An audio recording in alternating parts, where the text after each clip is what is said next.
నల్గొండ ఖమ్మం నేతలే మా పాలిట మానవ బాంబులు. సీఎం రేవంత్ రెడ్డి కేటీఆర్ హెచ్చరిక. సీఎం రేవంత్ రెడ్డికి కేటీఆర్ ఒక హెచ్చరిక జారీ చేశారు.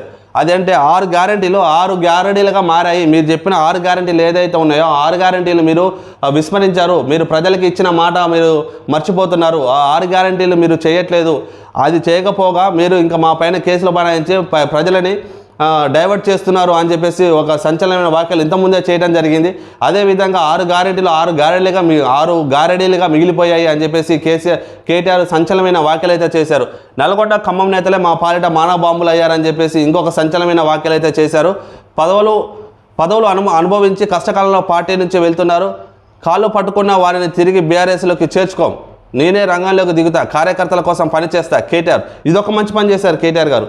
మీరు డైరెక్ట్గా రంగంలోకి దిగుతా, కార్యకర్తల కోసం పనిచేస్తా అని చెప్పేసి ఏదైతే అన్నారో మేము ఫస్ట్ నుంచి అదే చెప్తున్నాం. మీరు కార్యకర్తల కోసం ప్రజల కోసం ఏదైతే పోరాడతారో మళ్ళీ మీకు మీ పార్టీకి పూర్వ వైభవం వస్తుంది. మీరు ప్రజల్లో ఉండండి, ప్రజల దగ్గరికి వెళ్ళండి, ప్రజల కష్టాలు తెలుసుకోండి, ప్రజల కోసం పోరాడండి అని చెప్పేసి గత కొంతకాలంగా చెప్తున్నాము.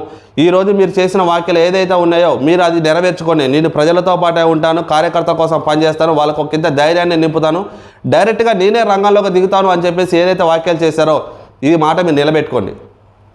మీ కార్యకర్తల కోసం మీరు రంగంలోకి దిగాలి, మీ కార్యకర్తల్లో ఉన్న ధైర్యాన్ని నింపాలి. ఎందుకంటే ఇప్పుడున్న పరిస్థితుల్లో మీ పార్టీ ఎంత దీనస్థితిలో ఎంత ప్రతిష్ట దిగజారుతుంది, మీ పార్టీ పరిస్థితి ఏమైపోతుంది, రాష్ట్రంలో పార్టీ ఉంటుందా ఉండదా అని కొన్ని అనుమానాలు ఉన్నాయి.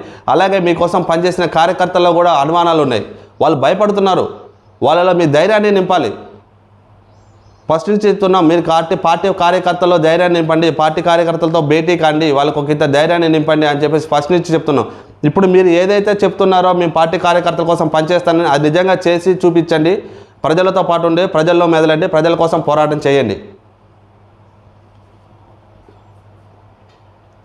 పదవులు అనుభవించి కష్టకాలంలో పార్టీ నుంచి వెళ్తున్నారు. కాళ్ళు పట్టుకున్నా తిరిగి బీఆర్ఎస్లోకి చేర్చుకోం. ఇదంతా ఉత్తి మాట. వాళ్ళు వచ్చి మీ కాళ్ళు పట్టుకుంటే మీరు బీఆర్ఎస్ పార్టీలో చేర్చుకోమా అని అన్నారు. ఇదే మాట మీద నిలబడతారా? ఒకవేళ ఫ్యూచర్లో ఎప్పుడైనా సరే మీ పార్టీ అధికారంలోకి వస్తే మళ్ళీ మీ పార్టీలోకి వచ్చి మళ్ళీ కాంగ్రెస్ పార్టీ మీ పార్టీని వీడి కాంగ్రెస్ పార్టీలోకి వచ్చిన వాళ్ళు మళ్ళీ మీ పార్టీలోకి వస్తానంటే మీరు చేర్చుకోను అని చెప్పేసి అంటున్నారు. ఇది నిజమేనా? ఇది మీ వల్ల అవుద్దా? ఎందుకంటే పార్టీ ఫిరాయింపులు చేసినే మీరు కదా. వేరే పార్టీ వాళ్ళని భారీ ఎత్తున మీ పార్టీలోకి తీసుకునే ప్రయత్నాలు మొట్టమొదటిగా ప్రయత్నం చేసినే మీరు కదా. మళ్ళీ మీరు చేర్చుకోను అంటే ఇప్పుడు ప్రజలు ఎవరు నమ్మడానికి సిద్ధంగా లేరు.